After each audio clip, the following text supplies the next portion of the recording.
Contract farming की बात सरकार कर रही है कि इससे किसान को लाभ होगा। किसान इसमें किस तरह से पिस जाएगा कॉन्ट्रैक्ट फार्मिंग में? बहुत अच्छा सवाल किया आपने। कॉन्ट्रैक्ट फार्मिंग पे मैं, अगर आपको याद हो, आप लोगों ने मीडिया में एक उठाया था, पेप्सी का एक है किसान, उसके ऊपर करोड़ों रुपए का जुर्माना लगाया। कॉन्ट्रैक्ट फार्मिंग के अंदर अगर आज ओपन मार्केट के अंदर उनको सस्ती चीज़ मिल रही है और किसान लेकर जा रहा है क्योंकि फिक्स हो गया प्राइस और उन्हें लगता है मार्केट में सस्ता है, ये किसान गया, वो आपके पास 100 कमियां निकाल देंगे, इसमें ये नहीं है, इसमें नमी है, इसमें ऐसा नहीं है, इसमें वैसा नहीं है करके आपके माल को रिजेक्ट कर देंगे। यानी वो बेचारा तो गया अपने काम से, जो उसने बोया, और मार्केट से सस्ता उठा लेंगे। जिस दिन मार्केट में उससे हाई रेट होगा वापस इसको बुलाया जाएगा, आओ अब आप हमें दे दो। यानी इस बेचारे को ना घर का ना घाट का। जब आपका दिल करेगा, मार्केट में हाई होगा तो इससे लोगे, मार्केट में लो होगा तो आप इसको बुला, हाई होगा तो इसको बुलाओगे किसान को, और लो होगा तो आप मार्केट से उठाओगे। यानी मेरे दोनों हाथों में लड्डू, मुझे जहाँ से बेनिफिट है मैं वहाँ से लूँगा, पर तू मेरे साथ बंधा हुआ, तू कहीं नहीं जाएगा। एंड उसके बाद किसानों को बोल दिया आप कोर्ट में नहीं जा सकते, आप एसडीएम तक जाते हो। ये मुझ जैसे छोटे इंसान को भी पता है, एसडीएम को आज मेरे देश के अंदर खरीदना कोई बड़ी बात नहीं है। किसके दबाव में काम करते हैं एसडीएम? सबको पता है, सब जानते हैं कि ये जो आज हमारा जो ये जितना भी सरकारी तंत्र वो किसके अंडर काम कर रहा है, ये सब बहुत अच्छे से जानते हैं। और सरकार के दबाव में जब ये काम करते हैं तो किसानों को, आपको लगता है न्याय मिलेगा, जस्टिस मिलेगा? आप जिनके पास अरबों खरबों रुपए, उनको तो आपने राइट दे दिया कि आप जहाँ जाओ आप जा सकते हो कोर्ट में, पर जो एक गरीब इंसान है वो नहीं जा सकता।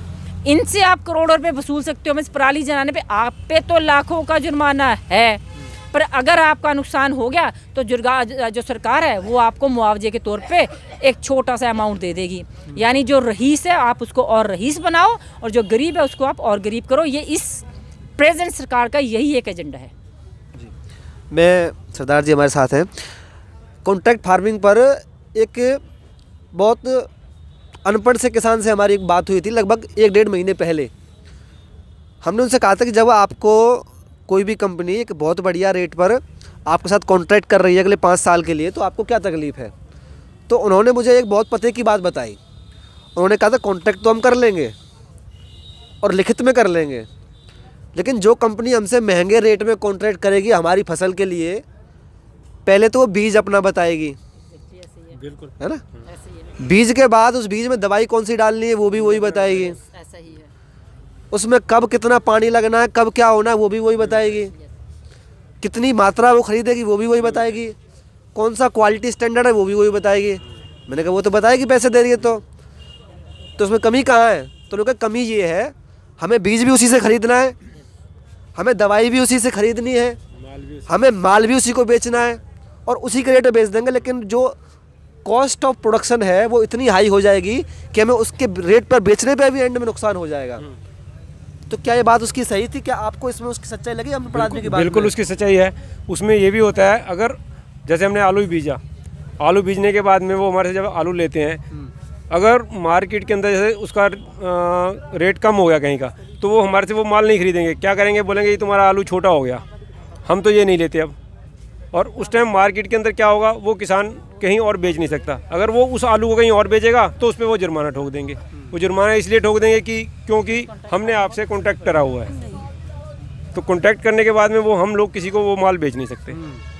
ये गवर्नमेंट की पॉलिसी है और यही वो आगे लागू करना चाहती है। क्वालिटी एक उनका इश्यू बताया था कि मान के चलते हमने गेहूं बो दिया, है ना, मौसम कैसा रहेगा, पानी रजवा में आएगा कि नहीं आएगा, ये किसान के हाथ में नहीं है, और कैसी क्वालिटी होगी ये भी किसान के हाथ में नहीं है। वो जी जाए चाहे उसमें पानी की जगह अपना खून डाल दे, और क्वालिटी स्टैंडर्ड मेंटेन नहीं है। क्वालिटी स्टैंडर्ड मेंटेन करेगा या तो सरकार, या फिर सरकार कोई नुमाइंदा, या फिर कंपनी का कोई आदमी। तो ऐसी स्थिति में किसान को क्या लाभ होगा? किसान को कोई लाभ नहीं होने वाला इसमें। सबसे पहले मुझे एक बात बताइए, अगर आप जर्नलिस्ट हैं आपको इतना आइडिया होगा कि किसी भी देश की गवर्नमेंट है ना, कंपटीशन को मार्केट में बढ़ावा देती है। क्यों? क्योंकि उन्हें ये होता है कि कस्टमर का, कंज्यूमर का कहीं नुकसान ना हो। अगर मुझे सिर्फ आप ही से ख़रीदना है और आप ही को बेचना है, हर चीज़ आप तय करेंगे, मैं नहीं करूँगी, तो गुलाम में और मोनोपोली में सिर्फ आपसे खरीदना और बेचना कोई डिफरेंस है? मोदी गवर्नमेंट की कोई एक पॉलिसी बताओ जिसमें कंपटीशन को बढ़ावा दिया गया हो। आज ट्राई में ये लोग शिकायत कर रहे हैं कि एयरटेल और वोडाफोन इनके खिलाफ साजिश रच रहे हैं। जिस दिन जियो ने फ्री में बांटा था, क्या किसी ने उनसे पूछा था कि किसके बाप के राज में बांट रहे हो भाई, ज़िंदगी भर फ्री में बांटोगे? किया किसी ने क्वेश्चन उनसे? नहीं किया ना। क्यों? क्योंकि हमें आदत हो गई।